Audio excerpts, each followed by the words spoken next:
বোন বললো তাদের ঘরে মনসা পুজোর ব্লগটা যাতে 1-2 দিনের মধ্যেই চলে আসে।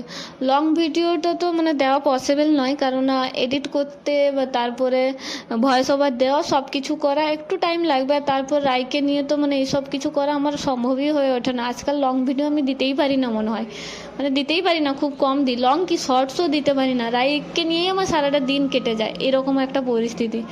তো সেই জন্য শর্টস ভিডিওটা দিয়ে দিলাম। আর পুজো শুরু হয়ে যাবে এইবারে, ঘট উত্তোলন করতে গেছিলো সবাই, আমি যেতে পারিনি রাইয়ের জন্যই। রাইকে নিয়েই ছিলাম আমি ঘরে, তো আমি যাইনি, বোনও যায়নি।